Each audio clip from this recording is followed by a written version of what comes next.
नमस्कार, मैं साधना पांडे मार्गदर्शन पे आपका स्वागत करती हूँ। दोस्तों, कल 24 मई सोम प्रदोष व्रत है। प्रदोष तिथि भगवान भोलेनाथ की विशेष प्रिय तिथियों में एक तिथि मानी जाती है। दोस्तों, आपको पता होगा कि जिस तिथि में भगवान भोलेनाथ की पूजा की जाती है, वैसे तो भगवान भोलेनाथ की पूजा आप हर दिन कर सकते हैं, प्रतिदिन कर सकते हैं, और ये करना जीवन से सभी तकलीफों को दूर करता है, मन वांछित कामनाओं की पूर्ति करता है। पर एक चीज़ बता दूं आपको कि जब आप विशेष तिथि में एक पूजा करते हैं, विशेष तिथि का अर्थ हो गया कि प्रदोष हो गया और शिवरात्रि हो गई, या फिर जैसे आप सोमवार हो गया, प्रति सोमवार की पूजा करते हैं, तो ये भगवान भोलेनाथ की विशेष प्रिय तिथियां मानी जाती हैं। इसी तिथि में यदि प्रदोष अन्य दिनों में आता है तो वो महत्वपूर्ण होता है, लेकिन यदि सोमवार के दिन प्रदोष पड़ता है तो ये तिथि और अधिक विशेष मानी जाती है। तो कल का दिन सोमवार का है, भगवान भोलेनाथ की पूजा की जाती है और उस पे भी सोने पे सुहागा प्रदोष तिथि। इस प्रदोष तिथि में यदि ये फूल जिसका मैं जिक्र आज आपको करने जा रही हूँ, यदि ये फूल प्रदोष तिथि में कोई जातक भगवान भोलेनाथ को अर्पित करता है 5 की संख्या में, तो उसकी समस्त तकलीफें दूर हो जाती हैं। भगवान भोलेनाथ वैसे तो 1 लोटा जल से भी प्रसन्न हो जाते हैं और जल चढ़ाने वाले की भी सभी कामनाएं पूर्ण कर देते हैं। आपको तो पता ही होगा कि कुबेर जो थे वो क्या थे, गुण निधि थे। यानी कि शिव पुराण में इसका वर्णन है कि गुण निधि नाम के एक चोर थे, चोर था जो कि गलती से शिव मंदिर में अपनी कमीज जला करके उजाला किया और भगवान भोलेनाथ ने उसको कुबेर जैसा पद प्रदान किया। तो अब आप समझ सकते हैं कि भगवान भोलेनाथ जो है महादानी कहे जाते हैं और इनकी पूजा आराधना करने वाला याचक जो है कभी खाली हाथ नहीं लौटता है। ऐसी मान्यता है कि प्रदोष तिथि में, ध्यान दीजिएगा मेरी बातों को, प्रदोष तिथि में शाम के समय पूजा होती है। अब शाम जैसे ही सूर्य डूबता है, वैसे तो सूर्य डूबने के 40 मिनट पूर्व भी आप पूजा कर सकते हैं क्योंकि ये भी प्रदोष काल के अंदर ही माना जाता है। लेकिन जैसे ही सूर्य डूब जाता है उस समय आप पूजा करें। शिवलिंग की पूजा का बहुत ज़्यादा महत्व है, लेकिन मंदिर बंद है, तो ऐसे में मैंने पहले ही कई वीडियो में आपको बताया कि मंदिर बंद है और कब खुलेगा इसकी कोई गारंटी नहीं है। और इस बंदी यानी कि लॉकडाउन में हमें बहुत सारी परेशानियों का भी सामना करना पड़ता है। जैसे पहली परेशानी तो अर्थ संबंधी यानी पैसे रुपए से संबंधित चीज़ों की भी हो रही है, क्योंकि हमारा कार्य व्यवसाय सब कुछ जो है बंद है लॉकडाउन की वजह से। तो ऐसी स्थिति में जो है बहुत ज़्यादा समस्या हो रही है, लोगों को पैसे की कमी यानी कि धन की कमी, उससे बहुत ज़्यादा जूझ रहे हैं। तो कल की तिथि में धन के लिए आपको भगवान भोलेनाथ को अखंडित चावल, अक्षत आप लोग बोलते हैं, तो मैं बोलती हूँ तो आप लोग पूछते हैं अक्षत क्या होता है। अक्षत यानी कि जो छत ना हो, टूटा हुआ ना हो। तो चावल जो आप खाते हैं, हम सभी खाते हैं, तो उस चावल को ले लीजिए, लेकिन उस चावल में टूटे चावल ना हो, खड़े चावल आप ले लीजिए और शिवलिंग पे अर्पित कीजिए।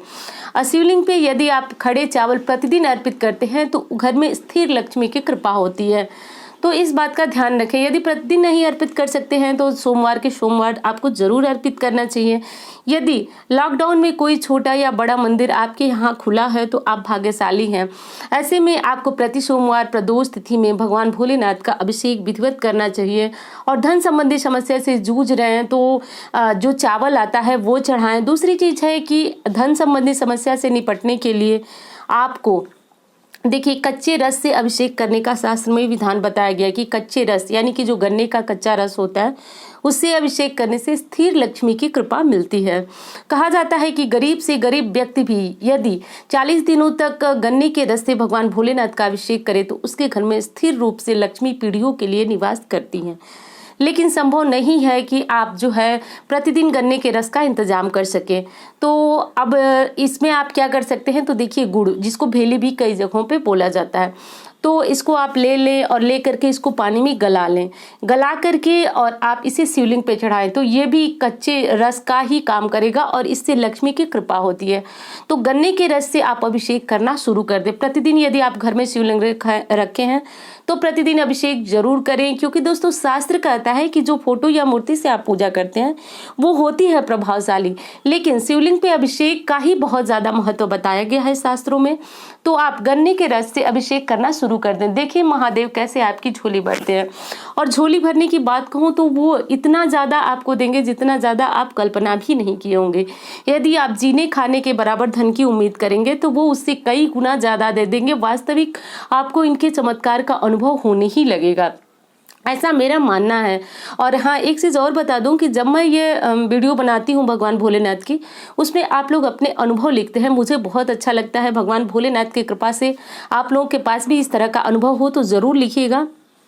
अब एक चीज़ आपको बता दूं कि ये 2 काम करना आपको बहुत ज़रूरी है, क्योंकि आजकल जो है मैं आपके कमेंट का जवाब नहीं दे पा रही हूँ। आप लोग भी देख रहे हैं, क्योंकि मेरी थोड़ी सी शारीरिक दिक्कत है, मेरी तबीयत सही नहीं चल रही है, तो इसलिए आपकी कमेंट का जवाब नहीं दे पा रही हूँ। लेकिन हाँ, वो चीज़ें मैं आपको वीडियो में बताती जा रही हूँ जिसका प्रश्न लगातार आपका आ रहा है, तो ये आपको कल के दिन कर लेना है। तो देखिए अब आपके मन में ये आएगा कि प्रदोष तिथि में मात्र शाम को पूजा करें या फिर शाम सुबह दोनों पूजा करें। तो मेरा मानना ये है कि यदि भगवान भोलेनाथ की पूजा जितनी ज़्यादा की जाए, शाम सुबह दोपहर जितनी की जाए वो कम है।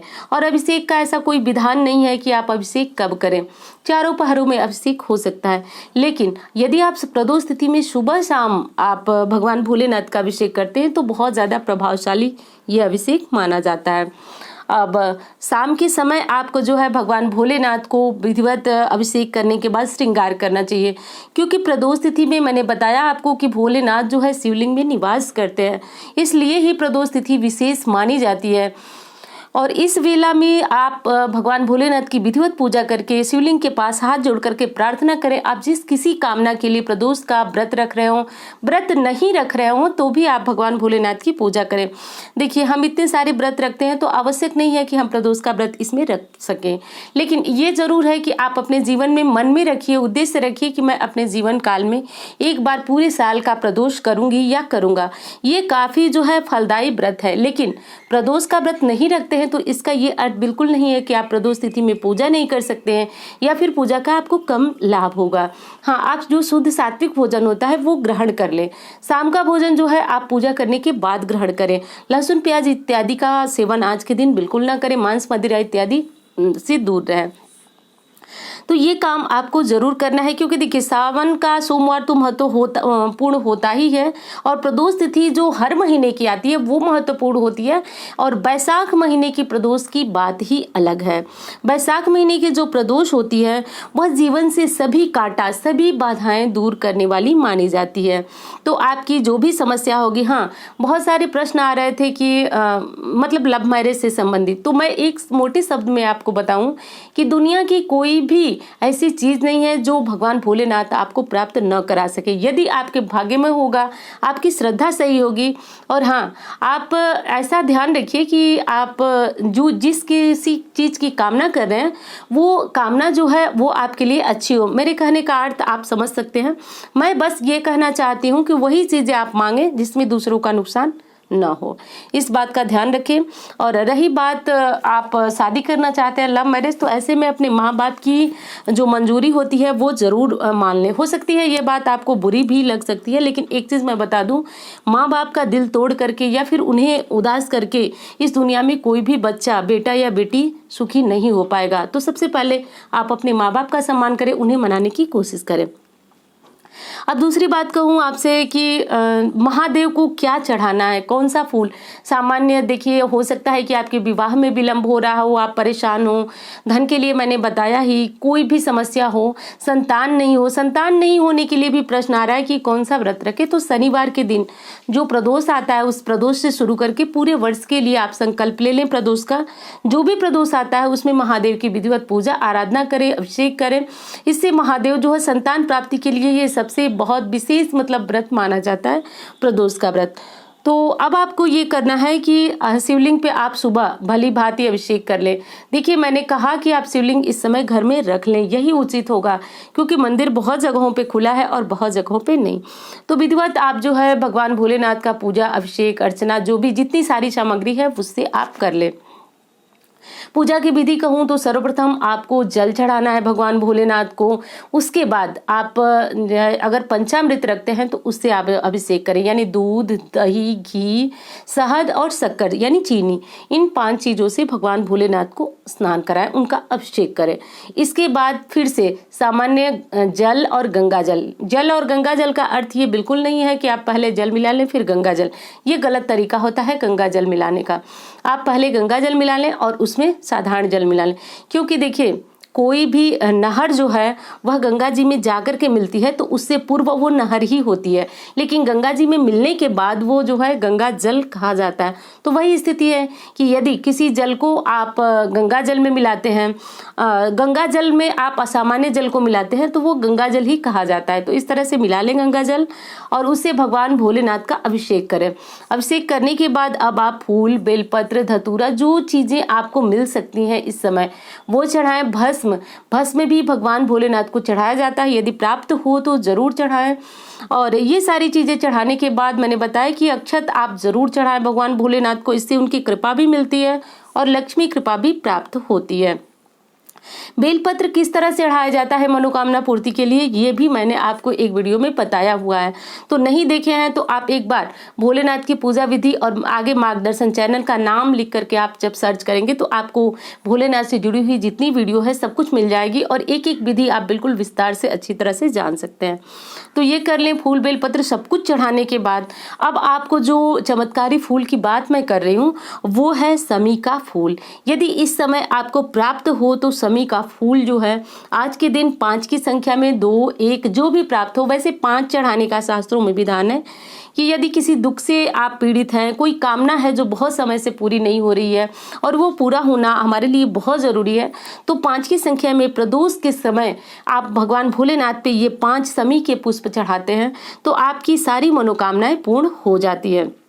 देखिए शास्त्र कहता है कि 1000 धतूरा चढ़ाने के बराबर जो है वह 1 समी का फूल चढ़ाने से पुण्य की प्राप्ति होती है। तो 1000 धतूरा, शास्त्र में ये लिखा गया है कि 1000 धतूरा चढ़ाएं या फिर 1 समी का पुष्प चढ़ाएं, उतनी ही मान्यता होती है, इतनी ज़्यादा समी पुष्प की मान्यता है और भगवान भोलेनाथ को ये पुष्प विशेष प्रिय भी है।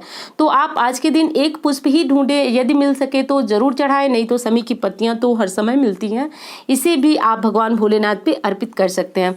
सुंदर जीवन साथी, जो लोग जीवन साथी की तलाश कर रहे हैं और वो चाहते हैं कि सुयोग्य सुंदर जीवन साथी उन्हें प्राप्त हो, उसके लिए बेला के फूल जो है प्रदोष काल में भगवान भोलेनाथ को अर्पित करना चाहिए। तो इतनी सारी जो उपाय थी, विधियां थी, मैंने बताई।